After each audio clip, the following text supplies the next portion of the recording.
पढ़ रहे हैं हम केएमपी मेचर, ठीक है। केएमपी मेचर के एल्गोरिथम देख रहे हैं, तो केएमपी मेचर के एल्गोरिथम देखने के लिए फर्स्ट हम देखते हैं एल्गोरिथम में दो चीजें पास करते हैं। ये केएमपी मेचर एल्गोरिथम है, ठीक है ना। केएमपी मेचर एल्गोरिथम, इसके अंदर दो चीज पास करते हैं हम पहली चीज पास करते हैं टी। टी मतलब होता है हमेशा टैक्स, ठीक है। वापिस रिवाइज कर रहा हूँ, टैक्स, और पी मतलब होता है हमेशा यहाँ पे पेटेंट, ठीक है। दो चीज मैंने इसके फंक्शन में पास किया। एन जो है वो लेंथ ऑफ टी होता है, और एम जो होता है लेंथ ऑफ पी होता है। एन जो है दोनों दोनों लेंथ होते हैं, जैसे टी की लेंथ 17 आए या 18, ये लेंथ लेंथ चेक करता है। और पी की लेंथ जो है 3, 5, 7 कुछ भी लेंथ आएगी इसके अंदर, ठीक है। फिर हम तीसरा स्टेप जो फॉलो करते हैं वो करते हैं कंप्यूट प्रीफिक्स। कंप्यूट प्रीफिक्स वाला ये एक फंक्शन है जो कि हमने इससे पिछली बार हमने निकाल चुके हैं। हम ध्यान से देखेंगे इसके अंदर, तो हमने कंप्यूट प्रीफिक्स निकालते हैं, उसको बोलते हैं हम पाई। पाई की वैल्यू हम निकाल के रखते हैं इसके अंदर। पाई की वैल्यू निकालने के बाद में फर्स्ट टाइम हम क्या करते हैं, क्यू जीरो की वैल्यू जो है वो जीरो रखते हैं। देन आफ्टर हम क्या करते हैं, फोर लूप चलाते हैं आई से लेके एन तक, ठीक है। आई से लेके एन तक हम चलाएंगे। एन जो है हमारा वापिस से लेंथ ऑफ क्या है, लेंथ ऑफ टी की वैल्यू है। ये जितनी बड़ी लेंथ होगी उतनी बड़ी तुम्हारे पास फोर लूप चलना है तुम्हें, ठीक है। उसके बाद वापिस से फर्स्ट कंडीशन चेक करते हैं। ये कंडीशन है कि वाइल लूप तब चलेगा इसके अंदर, क्योंकि फोर के अंदर ही चल रहा है वाइल लूप, तब चलेगा जब क्यू की वैल्यू जीरो से बड़ी हो और दोनों मैच नहीं करते हैं। मतलब कि पी क्यू प्लस वन जो not equal to T of I हो, तब हमारे पास जो आएगा, जब क्यू में क्या आ जाएगा, क्यू में आएगा पाई ऑफ क्यू। ये क्यू की वैल्यू हमने कहाँ से लेके आए, ये वैल्यू लेके आए थे हम कंप्यूट प्रीफिक्स से। जब हम करते हैं कंप्यूट प्रीफिक्स वहां से वैल्यू लेके आए हम, ठीक है। फिर हम वो वैल्यू डालेंगे क्यू में, कब डालेंगे, जब दोनों मैच नहीं करें, मतलब पी क्यू प्लस वन और टी ऑफ आई ये दोनों मैच नहीं करते, तब हम करते हैं हम क्या। और सेकंड कंडीशन और है कि भाई क्यू की वैल्यू हो जीरो से हमेशा बड़ी होनी चाहिए, तब हम क्यू में डाल देते हैं क्यू प्लस वन, ठीक है। लेकिन वापिस से हम देखते हैं कि इफ यदि पी क्यू प्लस वन और टी ऑफ आई दोनों इक्वल हो, मतलब दोनों की जो स्ट्रिंग है दोनों इक्वल हो, जैसे कि मानते हैं कि ए और ए दोनों क्या है, इक्वल है, मतलब कि दोनों मैच कर रहे हैं। जब मैच करते हैं तो क्यू में डालते हैं क्यू प्लस वन, ठीक है। क्यू प्लस वन डालने के बाद ना चेक करते हैं क्या क्यू जो है वो एम के इक्वलेंट है। यदि एम के इक्वलेंट है तो हम कहते हैं पैटर्न मैच कर गया। यदि क्यू एम के इक्वलेंट नहीं है तो ये चीज वापस से रिपीटली चलती रहेगी। वापस ये तीनों कंडीशन जो है, ये 6, ये 7th 8 9th और ये जो हमेशा चलते रहेंगे। जब क्या होगा, जब ये मिल गया, मैच कर गया, मैच करने के बाद कहेगा कि भाई पैटर्न जो occur with shift I minus M. मान लो कि आई की वैल्यू यदि 7 है तो एम की वैल्यू मान लो 3 है, तो हम कहेंगे कि भाई फोर्थ वाले पोजीशन पे जाके ये पैटर्न मैच कर गया। यहाँ से एग्जिट कर जाएगा, मतलब कि पैटर्न मिल गया, एग्जिट कर गया। लेकिन फोर लूप एंड नहीं हुआ। फोर लूप वापस कब तक एंड होगा, फोर लूप जब तक कि हमारे पास एन की वैल्यू मतलब लास्ट वैल्यू ना आ जाए एन की, ठीक है। तो आप इस मैच करने के बाद जरूरी नहीं है कि एक ही पैटर्न में, मतलब ऐसा कहने का अर्थ है कि पैटर्न जो है वो टेक्स्ट में मोर देन वन टाइम वो मैच कर सकता है। जो न्यूमेरिकल में भी कराऊंगा, बताऊंगा तुम्हें, जो तुमने कल किया भी था, कि हम ऐसा नहीं है कि किसी किसी टेक्स्ट में पैटर्न एक ही बार मैच करें, मोर देन वन टाइम वो मैच कर सकता है एक ही टेक्स्ट में पैटर्न। तो इसलिए हम कहते हैं कि हम जो चलाएंगे, ये लूप जो चलाएंगे वो एंड तक चलाएंगे, मतलब कि पैटर्न जो है वो एंड तक मैच होने जाएगा, मतलब टेक्स्ट के एंड तक मैच होने जाएगा। जितनी बार भी मैच आएगा उतनी बार हम आ जाएंगे कि भाई 3 पोजीशन में मैच कर लिया, 4th पोजीशन में मैच कर लिया, 6th पोजीशन में मैच कर लिया, ऐसा हम बोलेंगे, ठीक है। इसके बाद हम देखते हैं कि भाई इसका न्यूमेरिकल कैसा होगा, मतलब इसी चीज का न्यूमेरिकल कैसे हम परफॉर्म करेंगे। तो न्यूमेरिकल का परफॉर्म करेंगे ऐसे कि हमारे पास जो है न्यूमेरिकल गिवन हो हमारे पास, उसको बोलेंगे एग्जाम्पल, ठीक है। इसमें कहेंगे कि एग्जाम्पल जो है हमारे पास, एग्जाम्पल एक मैं करूंगा एक तुम करना। P इक्वल टू, P मतलब होता है पैटर्न, P इक्वल टू, ठीक है, A B A B, ठीक है। और हम कहेंगे कि T इक्वल टू हमारे पास है A B A B A B, है ना, A B A B A B, ये हमारे पास टेक्स्ट है। तो हमें सॉल्यूशन निकालने जाएंगे with using algorithm, with using KMP algorithm हम सॉल्यूशन निकालेंगे। हम जब सॉल्यूशन निकालेंगे तब हम कहेंगे कि हमारे m जो है, m की वैल्यू है 5। m जो होती है लेंथ ऑफ p होती है, तो काउंट करो 1 2 3 4 और 5, ठीक है 5। हम कहेंगे फिर n की वैल्यू क्या आएगी, तो हम कहेंगे कि n की वैल्यू जो आएगी वो 17 आएगी, क्योंकि हमारा लेंथ जो है n की वो देखोगे ध्यान से तो 17 के करीब लेंथ आएगी। काउंट कर लेते हैं 1 2 3 4 5 6 7 8 9 10, 11, 12, 13, 14, 15, 16, 17। तो हमारे पास n की वैल्यू आ गई 17 आ गई हमारे पास। ये आने के बाद में हम कहेंगे कि k की वैल्यू 17 आने के बाद में हम कहेंगे फर्स्ट टाइम जो है वो q की वैल्यू जो डालेंगे वो 0 डालेंगे, क्योंकि हमारे एल्गोरिथम में दे रखा है कि हम q की वैल्यू फर्स्ट टाइम 0 डालना है हमको। ये 0 डालने के बाद में और पहले से एक प्री डिफाइन हम वैल्यू रख लेंगे हमारे पास, वो रख लेंगे पाई की, क्योंकि पाई की वैल्यू हमारे यूज आएगी कहीं ना कहीं। तो हम पाई की वैल्यू हमने निकाल चुके हैं, तो पाई का एक टेबल है हमारे पास, वो निकाल के पहले से प्रीफिक्स, इसको कहते हैं कंप्यूट प्रीफिक्स कहते हैं, वो वैल्यू हम यहाँ निकाल के रख देंगे यहाँ पे। वो वैल्यू ऐसा है, इसलिए इस एल्गोरिथम में दो बार हमें एल्गोरिथम चलानी पड़ती है, एक बार चलानी पड़ती है कंप्यूट प्रीफिक्स की और एक बार चलानी पड़ती है केएमपी मैचर की। कंप्यूट प्रीफिक्स की वैल्यू हमने यहाँ पे निकाल दी Q1, 2, 3, 4 और 5, ठीक है। फिर इसके बाद हमने निकाल लिया P ऑफ Q निकाल लिया हमने A B एंड देन हमने निकाल लिया पाई ऑफ Q जो है वो भी निकाल लिया हमने 0, 1, 0, 1, 0। ये हम कंप्यूट प्रीफिक्स से निकालते हैं, इसको ही बोलते हैं हम कंप्यूट प्रीफिक्स, ठीक है। ये कंप्यूट प्रीफिक्स की टेबल है ये, ठीक है। कंप्यूट प्रीफिक्स की टेबल निकालने के बाद में जो नेक्स्ट स्टेप जाएंगे वो हम फॉर लूप चलाएंगे। फॉर लूप कब तक चलेगा? जब तक कि तुम्हारे पास n है, मतलब 17 टाइम चलेगा। तो हम कहते हैं फर्स्ट टाइम फोर जो चलेगा i इक्वल टू 1। जब 4i इक्वल टू 1 चलेगा तब हम मैच कराने जाएंगे कि भाई मैच कराएंगे p जो है वो q प्लस 1, वो क्या है हम जानते हैं कि फर्स्ट टाइम हम q की वैल्यू 0 डालते हैं, तो p q plus 1, p q plus 1 मतलब आ जाएगा p फर्स्ट पे क्या रखा हुआ है, हम कहेंगे a। कहाँ से रखा हुआ है? देखो p फर्स्ट पे देखो ये a रखा हुआ है, ठीक है। वापिस से हम कहेंगे कि t ऑफ i, जब हम देखते हैं t ऑफ i तो t i की वैल्यू फर्स्ट है, तो हम कहेंगे t फर्स्ट पे क्या रखा हुआ है, हम कहेंगे t फर्स्ट पे भी a ही रखा हुआ है। ये देखो a रखा हुआ है, जब a रखा हुआ है तो हम कहेंगे यहाँ पे कि ये दोनों a आए, मतलब कि हमारा जो है p q plus 1 equal to हो गया t ऑफ i। जब दोनों इक्वल है तो हम कहते हैं कि q में जो जाता है वो जाता है q प्लस 1, तो q में क्या चला गया? q की वैल्यू हो गई 1। जब q की वैल्यू 1 हो गई फिर हम चेक करते हैं कि क्या q जो है वो m के इक्वलेंट है, तो हम कहते हैं m की वैल्यू तो हमारे पास 5 है और q की वैल्यू तो 1 है, तो q जो है नॉट इक्वल टू m है। अभी तक q जो है नॉट इक्वल टू m है। तो स्टेप 2 पे जाएंगे, तो हम कहेंगे नेक्स्ट स्टेप में क्या आएगा, लिखेंगे नेक्स्ट स्टेप में 4 i इक्वल टू 2, ठीक है। i इक्वल टू 2 आ गया फॉर लूप पे। फिर चलेगा p q प्लस 1, देखो यहाँ पे q की वैल्यू जो है यहाँ पे 1 है, क्योंकि हमने 1 0 से q equal to q plus 1 कर चुके हैं। तो क्या आएगा p q प्लस 1, तो यहाँ पे आएगा p q की वैल्यू 1 है, 1 प्लस 1 कितना होगा 2, तो p2 पे क्या रखा हुआ a, तुम देख पाओगे यहाँ पे देखो p2 पे भी a रखा हुआ, ये रहा p2 पे क्या रखा हुआ a, ये p1 है, ये p2 है, p3 है, p4 है, p5 है, इसमें भी a रखा हुआ है। तो हमने कहा a रखा हुआ है। फिर कहेंगे t ऑफ i, हम यहाँ देखेंगे t ऑफ i क्या है, तो i की वैल्यू 2 है, तो t2 पे क्या रखा हुआ है, तो हम वापिस इसमें देखते हैं कि t2 पे भी क्या रखा हुआ है, a रखा हुआ है, तो हम कहेंगे a, ये दोनों मैच कर गए। तो वापिस से कहेंगे हम कि p q plus 1 equal to है t ऑफ i, हाँ इक्वल है, ए आ रहा है इसके अंदर। जब ऐसा इक्वल होता है तो हम कहते हैं कि Q इक्वल टू होता है Q प्लस 1। Q के पास पहले से 1 वैल्यू है, 1 प्लस 1 कितना हो गया 2, ठीक है। और M के पास हमारे पास है 5, तो अभी भी जो है हमारा Q not equal to M है।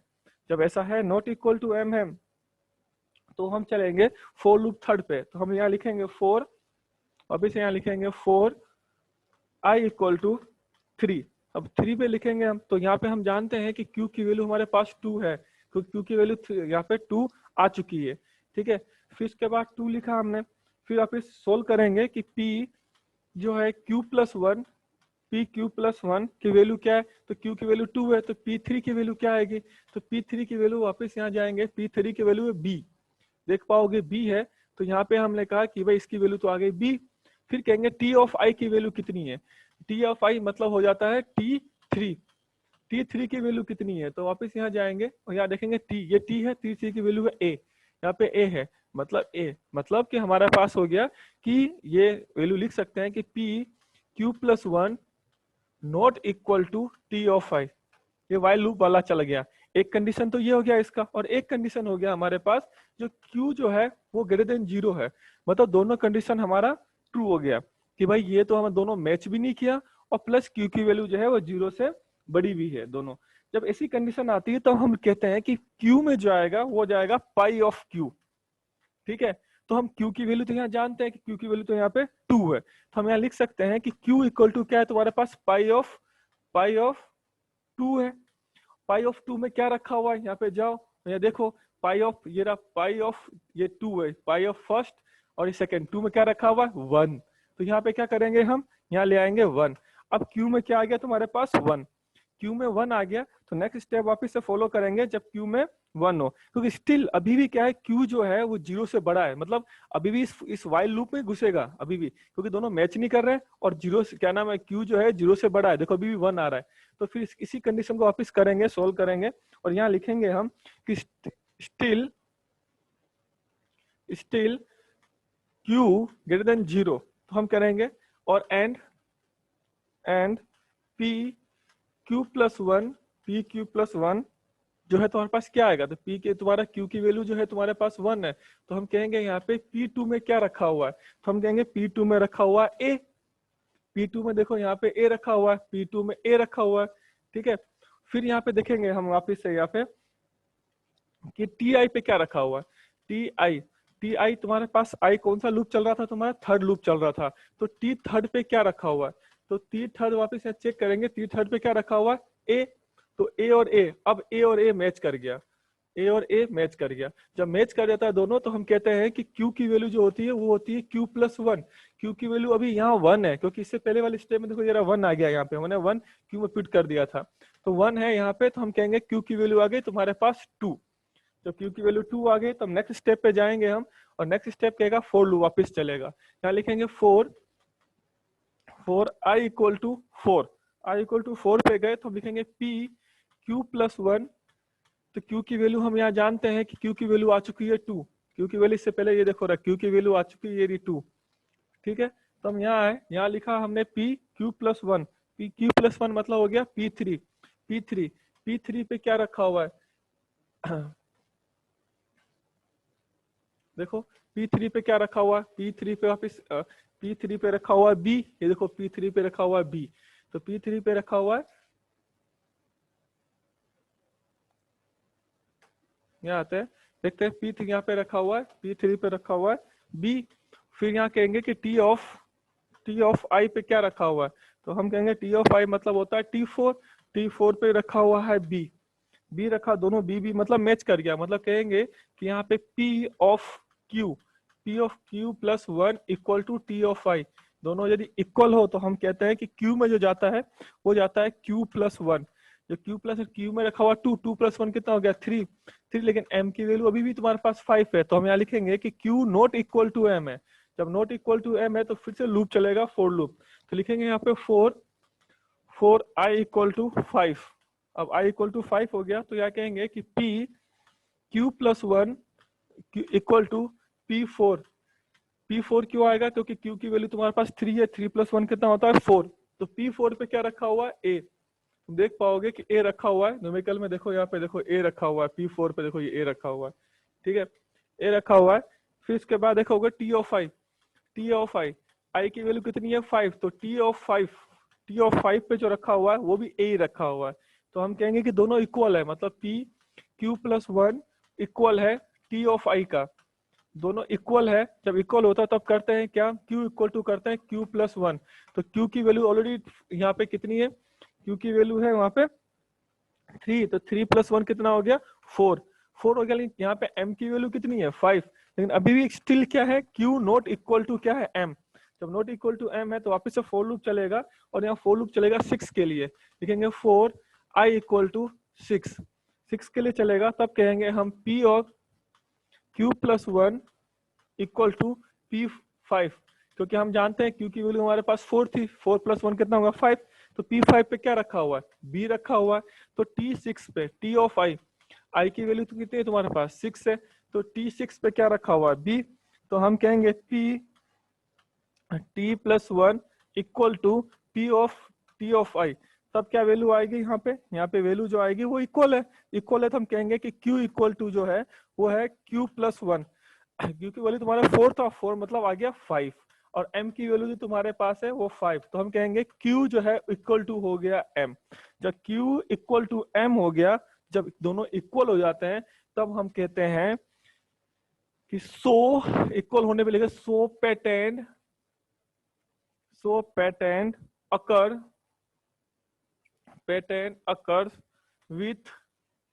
with shift I minus M। तो I की वैल्यू तुम्हारे पास कितनी थी यहाँ पे? I की वैल्यू थी तुम्हारे पास यहाँ पे 6, ठीक है, और M की वैल्यू थी 5। तो यहाँ लिखेंगे हम कि हमारे पास जो है 6 माइनस 5 मतलब कि 1, मतलब एक शिफ्ट के बाद तुम्हें ये वैल्यू मिल गई, मतलब एक शिफ्ट के बाद पैटर्न तुम्हारा मिल जाएगा तुम्हें, ठीक है। ऐसा करने के बाद में जो नेक्स्ट स्टेप आती है मिलने के बाद में, वापिस से कहते हैं कि Q में जो है वापिस से पाई ऑफ Q जाएगा, ठीक है, और तुम्हारे पास देख पाओगे तुम जो Q में जाएगा वो पाई ऑफ Q जाएगा। तो पाई ऑफ Q मतलब जाता है Q में तुम्हारे पास है 5, तो पाई 5 में क्या रखा हुआ है? पाई 5 में वापिस देखोगे ऊपर तो पाई 5 पर रखा हुआ था 0, तो Q में ऐसा कर सकते हो कि Q इक्वल टू तुम्हारे पास क्या आ गया? अब 0 आ गया। तो यहाँ वापिस से लूप चलाएंगे, हमने कह दिया ये तो हमारे पास आंसर आ गया कि हमारे ये पैटर्न है वो मैच कर गया, कितने शिफ्ट पे मैच कर गया? एक शिफ्ट पे मैच कर गया। लेकिन अभी तो फॉर लूप एंड नहीं हुआ, फॉर लूप तब तक चलता रहेगा जब तक कि उसके पास टेक्स्ट की वैल्यू है। तो हम लिख सकते हैं यहाँ पे for I equal to 7 we have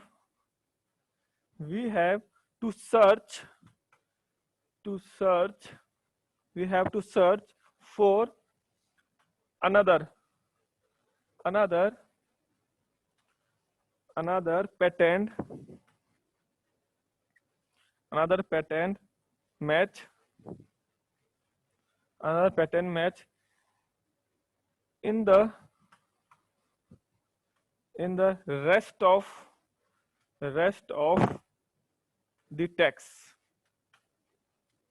of the text। तो यहाँ पे कहेंगे कि भाई Q इक्वल टू तुम्हारे पास 0 है, 0 से लेंगे फ्रॉम द लास्ट इटरेशन, ठीक है। तो वापिस से यहाँ पे चलाएंगे, वापिस यहाँ पे करेंगे, देखो तो यहाँ लिखेंगे हम वापिस कि चलो हमारा जो फोर लूप है अब 4 जो चलेगा तुम्हारा 6 तक चल चुका है, तो 4I इक्वल टू 7 के लिए चलेगा। जब 4I इक्वल टू 7 है तुम्हारे पास और Q जो है तुम्हारे पास 0 है, तो यहाँ पे कहेंगे P Q+1, तो P की वैल्यू जो तुम्हारे पास आएगी P फर्स्ट पे क्या रखा हुआ तुम्हारे पास A, ठीक है। फिर कहेंगे T ऑफ I पे क्या रखा हुआ, T7 पे क्या रखा हुआ, तो हम कहेंगे कि T7 पे भी क्या रखा हुआ A, तो दोनों मैच कर गया, तो हम कहेंगे यहाँ पे P Q+1 जो है वो इक्वल है T ऑफ I के। जब इक्वल हो तो हम कहेंगे कि Q इक्वल टू क्या होता है Q+1, मतलब Q में क्या आ गया, Q में आ गया 2, तो यहाँ लिखेंगे Q इक्वल टू 1, क्या 1 आता है 1, 0+1 1 आ गया, ठीक है। अब इसे सो ऑन चलाते रहेंगे, चलाते कैसे रहेंगे जब तक कि M की वैल्यू हमें मिल ना जाए, मतलब जब लूप ये बाहर कब आएगा, जब तुम्हारे पास जो I इक्वल टू 17 नहीं आ जाए। देन आफ्टर आप तुम नेक्स्ट चलना चाहो तो नेक्स्ट भी चला सकते हो तुम। नेक्स्ट कैसे चलाओगे, वापिस लिखोगे 4 I equal to 8, I equal to 8 चलाया तुमने, तो यहाँ पे तुम्हारे पास जो है वो Q की वैल्यू 1 आ चुकी है, तो यहाँ लिख सकते हो P Q+1, तो Q की वैल्यू क्या आएगी P2 पे क्या रखा हुआ तुम्हारे पास, P2 पे रखा हुआ A, ठीक है। और यहाँ कहोगे T ऑफ I पे क्या रखा हुआ है, मतलब इक्वल टू T8 पे क्या रखा हुआ है A, मतलब कि ये दोनों मैच कर गए, दोनों पे A रखा हुआ है। तो यहाँ कहेंगे हम कि जो P है वो Q+1 equal two of T of I है, दोनों इक्वल है, तो हम यहाँ कहेंगे कि Q की जो वैल्यू आएगी वो आएगी Q+1, Q की वैल्यू पहले से 1 है, तो Q की वैल्यू कितने आ गई, Q की वैल्यू 2 आ गई, लेकिन हमारे पास M की वैल्यू क्या है 5 है, तो ना Q not equal to M है, तो वापिस से चलेगा लूप। तो ऐसा लूप तुम बार बार चलाते जाओगे, वापिस से क्या होगा Q की वैल्यू कहीं पे 5 आएगी, जहाँ 5 आएगी वहां पे M की वैल्यू भी 5 आएगी, दोनों वैल्यू जब इक्वल होगा तो हम कहेंगे कि भाई अब तुम्हारा जो पैटर्न है वो मैच कर गया है, और मैच करने के बाद हम निकालेंगे I माइनस M जो निकालेंगे वो शिफ्टिंग की वैल्यू होगी। मतलब कहने का अर्थ है कि केएमपी मेथड में सबसे बड़ी खासियत यही थी कि लीनियर टाइम निकालता है। लीनियर टाइम का मीनिंग है कि तुम्हें जो शिफ्ट कर रहे हो, तुम बार बार मैचिंग और शिफ्टिंग नहीं कर रहे हो, तुम हमें डायरेक्ट उस शिफ्टिंग की वैल्यू प्रोवाइड करता है जहां पे जाके हमारी वैल्यू मैच करने वाली है। जैसे कि मैं बात करना चाहूंगा कि इससे पहले जो तुम्हारे पास शिफ्टिंग की वैल्यू आई 1, देखो ये रहा 1 आई तुम्हारे पास, शिफ्टिंग की वैल्यू 1 आई है। तो मतलब मेरा कहने का अर्थ है कि सिर्फ एक बार शिफ्ट करने के बाद मुझे वो पैटर्न जो है वो टेक्स्ट से मैच कर जाएगा। तुम चाहो तो देख सकते हो कि एक शिफ्ट पे मिलता है कि नहीं मिल रहा है। सिंपल न्यूमेरिकल देखते हैं।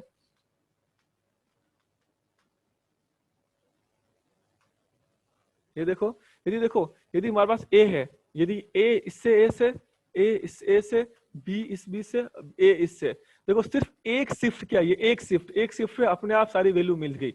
मतलब कहने का अर्थ यह है कि केएमपी जो है वो जितने भी इससे पहले थे, रेविनकार्प हो मेथड हो या फिर नेव मेथड है, उन दोनों से बेटर क्यों था? क्योंकि ये हमें डायरेक्ट शिफ्टिंग की वैल्यू दे रही थी। इससे पहले जो हमारा नेव था, नेव ने कहा था कि प्री प्रोसेसिंग मत करो, आप पहले वैल्यू को मैच कराओ, मैच यदि नहीं करता तो शिफ्ट कराओ, मैच कराओ, नहीं करता तो शिफ्ट कराओ।